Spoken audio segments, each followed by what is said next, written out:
Bien, habiendo visto el intervalo de confianza para la varianza, lo que vamos a ver es el desarrollo del intervalo de confianza para una proporción. Igualmente tenían todo el material, lo podían resolver, además es una estructura simétrica como las que hemos utilizado para la media, por lo tanto no debería ser ningún problema, ¿no? Pero lo vamos a desarrollar. Entonces, ¿cómo parte todo esto? Recuerden que nosotros extraemos una muestra aleatoria, obviamente. Esa muestra generalmente tiene que ser mayor que 30 porque acuérdense que de 30 hacia arriba se produce la convergencia. Por lo tanto, inicialmente, claro, la distribución es una distribución binomial, la que sigue la variable aleatoria que estamos estudiando, ¿cierto? Dicotómica, porque o tiene o no tiene la característica de la proporción que estamos estudiando.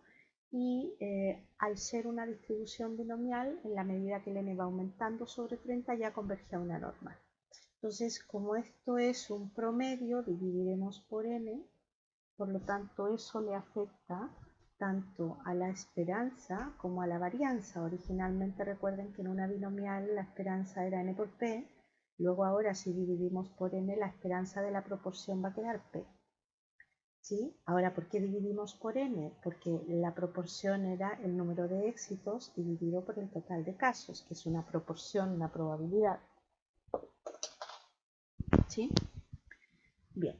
Por lo tanto, el efecto que tiene sobre la varianza, recuerden que era n por p por 1 menos p o q, que sería lo mismo, dividido n cuadrado, ¿cierto? Por lo tanto, si nosotros dividimos todo esto por n, entonces finalmente lo que va a pasar es que uno de esos n se va a cancelar y por lo tanto me va a quedar p por q o p por 1 menos p dividido n.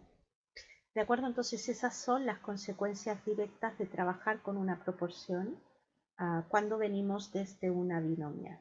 ¿De acuerdo? Ahora, para todos los efectos, al trabajar siempre con muestras superiores o iguales a 30, la distribución va a ser siempre normal porque a partir de allí, recuerden, hacía la convergencia. Por lo tanto, partimos de la base, ¿cierto? Utilizando la misma metodología del pivote, que el pivote para nosotros va a ser el estimador tipificado, porque recuerden que la distribución es normal tipificada, por lo tanto debe ser una z, por decirlo de alguna manera.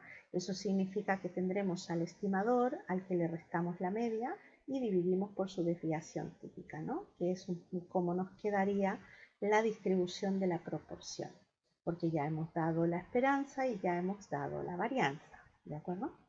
Entonces, si este es el pivote, cuando nosotros vamos a calcular el intervalo de confianza, tenemos que está dada, ¿cierto? El nivel de confianza está dado por los límites más menos z de alfa medios, ¿no? Y tenemos aquí el pivote, el nivel de confianza que delimita z más menos z de alfa medios y por lo tanto ya podemos despejar. Entonces el despeje se hace de la misma manera como se ha hecho para la media. Multiplicamos todo por la raíz, ¿verdad? Multiplicamos a este lado y al otro de la desigualdad. Y luego restaremos p, ¿cierto? Recuerden que aquí la gracia es que tenemos que dejar aislado el parámetro porque es el que queremos estimar. Y por lo tanto luego nos quedaría restar por P minúscula, que sería el estimador, la proporción estimada, y ya nos quedaría la forma que tiene el intervalo. Entonces esta es la forma del límite inferior, la forma del límite superior. Veamos la aplicación. Dice, se estudian las ventas de una empresa con una muestra de 75 semanas en las que 20 de ellas han registrado ventas por debajo de las metas exigidas. Nos piden determinar un intervalo de confianza para la verdadera proporción de semanas con ventas por debajo de las metas exigidas con un 90% de confianza. Por lo tanto, 1 menos alfa sería 0,90, alfa sería 0,1 y entonces alfa medio 0,05. ¿Sí? Por lo tanto, ya en este momento podemos ir al nivel de confianza de una distribución normal. Recuerden que está tipificada, por lo tanto media 0, varianza 1, y lo que hacemos es delimitar el nivel de confianza, ¿cierto? Se fijan, en blanco tengo el 90% de confianza, el área, y los puntos que delimitan esa región de confianza estarían dados por 1.645 en negativo y en positivo. Pero no me importa el signo, porque recuerden que el intervalo ya ha considerado el signo, por lo tanto solo me importa el punto 1,645. ¿De acuerdo? Ahí está. Se fijan, el z de alfa medios es el mismo porque el signo ya le tengo incorporado. Bien, por lo tanto entonces, ¿qué nos quedaría? Nos quedaría determinar el estimador de la verdadera proporción. Entonces, de la muestra de 75 semanas, 20 han resultado con ventas por debajo de las metas exigibles, por lo tanto la proporción de semanas con ventas por debajo de las metas exigidas pues sería 20 sobre 75, por lo tanto nos quedaría 0,2667 aproximadamente. ¿Sí? Ahora entonces simplemente vamos a reemplazar. Entonces tenemos la proporción estimada, más menos. Recuerden que aquí el error que tenemos aquí es exactamente el mismo, ¿cierto?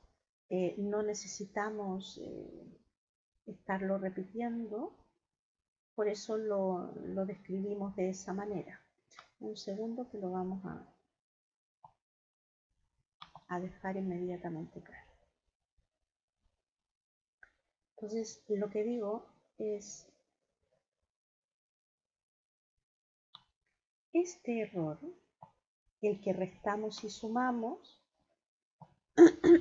es el que es el mismo. ¿Se fijan? Por esa razón después podemos decir más menos, ¿sí? Aquí, para no repetir exactamente el mismo error, ¿no? Entonces digo el estimador menos el error y el estimador más el error. Entonces el error, como estaba dado, recuerden, era P por Q, Q es 1 menos P, por lo tanto sería P por 1 menos P, dividido N, que era 75, las 75 semanas de la muestra, y multiplicado por el valor de z de alfa medios que acabábamos de encontrar. ¿Se fijan? El que delimitaba el nivel de confianza del 90%. Ahí está. Por lo tanto, si desarrollamos esto, lo que nos va a quedar es el estimador menos el error de 0,084, lo que nos daría 0,1827, es decir, el 18,27%, y en el límite superior tendríamos 0,2667 más el error de 0,084, que nos daría el 35,07%. ¿Se fijan? Ahora, ¿cómo interpretamos esto? La interpretación es siempre en relación al parámetro. Recuerden que estos estimadores son, estos intervalos son para poder acercarnos todo lo posible al verdadero valor del parámetro. Entonces, en este caso, el parámetro a estimar era la proporción verdadera, por lo tanto, la verdadera proporción de semanas con ventas por debajo de las metas exigidas fluctuará entre un 18,27% y un 35,7% con un 90% de confianza. Es decir, en el 90% de los casos, el verdadero valor del parámetro va a estar en ese rango de valores. Y solamente en el 10% de los casos va a estar fuera. Ese es el error que nos estamos permitiendo, ¿no? Entonces, normalmente allí es donde el investigador, el que está haciendo el proceso de análisis, es el que controla el nivel de confianza, ¿no? Y podrá decir, bueno, no acepto menos de un 95 o un 96% de confianza. ¿Por qué? Porque en la medida que el nivel de confianza sea mayor, ya saben ustedes lo que ocurre. Si aumentamos el nivel de confianza al 95, por ejemplo, entonces alfa medio sería 0,025, ¿cierto?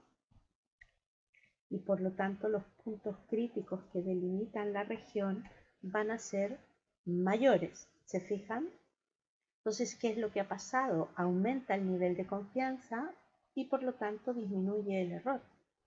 Es decir, el rango de variación va a ser más grande porque el 95% es un rango mayor que el 90%, lo que indica que el error va a ser más pequeño. ¿De acuerdo? Entonces, claramente uno prefiere niveles de error más pequeños, pero claro, tenemos que conjugar una serie de cosas. ¿Vale? Bueno, entonces, el verdadero valor de la proporción de ventas por debajo de los niveles exigidos estará en este rango de valores con un 90% de confianza. ¿De acuerdo? Y esa es la manera en cómo resolvemos el intervalo de confianza para la proporción.